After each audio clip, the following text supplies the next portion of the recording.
Iran इस समय पूरी दुनिया में चर्चा में बना हुआ है। कारण है एक हेलीकॉप्टर दुर्घटना।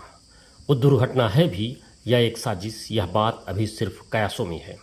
आइए अब इस पूरी कहानी को विस्तार से समझते हैं। ईरान, जो कि आर्यों की जन्मभूमि भी मानी जाती है, एक मुस्लिम देश है। सन 1935 तक इसे फारस के नाम से जाना जाता था। इसे पर्सिया भी कहते थे। यह देश पश्चिम में तुर्की, अजरबैजान, आर्मेनिया, कैस्पियन सागर, तुर्कमेनिस्तान, पूर्व में अफगानिस्तान और पाकिस्तान तथा दक्षिण में फारस की खाड़ी तथा ओमान की खाड़ी से घिरा है। ईरान को सुन्नी बहुल सऊदी अरब तथा यहूदी बहुल इजरायल का विरोधी माना जाता है। ईरान मिसाइलों और युद्धक अस्त्रों से अपने को लगातार मजबूत करने का प्रयास करता रहा है। चूंकि सऊदी अरब तथा इजरायल इसकी बढ़ती शक्ति को अपने लिए खतरा मानते हैं, इसलिए इन दोनों देशों के मित्र अमेरिका से भी ईरान के रिश्ते लगभग तनावपूर्ण ही बने रहते हैं। ईरान लगातार एक परमाणु शक्ति बनने के लिए प्रयासरत है, जिसे लेकर अमेरिका और इजरायल अत्यधिक चिंतित रहते हैं। अजरबैजान इसका एक पड़ोसी देश है। यद्यपि अजरबैजान एक मुस्लिम देश है, फिर भी इसकी नज़दीकियां इजरायल से ज़्यादा हैं।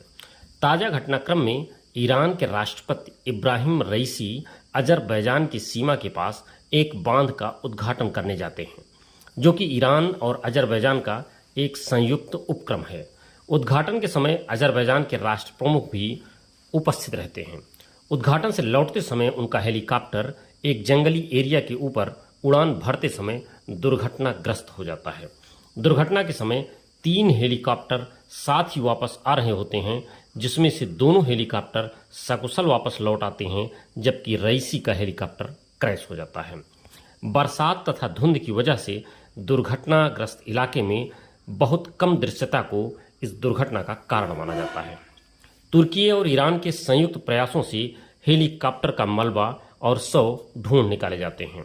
रईसी के हेलीकॉप्टर में सवार सभी 9 लोग मारे जाते हैं, जिसमें ईरान के विदेश मंत्री अमीर अब्दुल्लाहियान भी थे। इस घटना के बाद अफवाहों का दौर जारी है तथा इस क्षेत्र में तनाव काफ़ी ज़्यादा बढ़ गया है। काफ़ी लोग इस पूरे घटनाक्रम को एक साजिश मान रहे हैं। क्योंकि ईरान हमेशा से इजरायल के खिलाफ लड़ रहे आतंकी संगठनों हमास और हिजबुल्लाह की खुलकर मदद करता रहा है, इसलिए ऐसा माना जा रहा है कि यह सब इजरायल की जासूसी संस्था मोसाद या फिर अमेरिकी जासूसी संस्था CIA द्वारा कराया गया है। फिलहाल इस घटना के बाद क्षेत्र के हालात कैसे बनेंगे, इस बारे में आने वाले दिनों में ही पता चल सकेगा।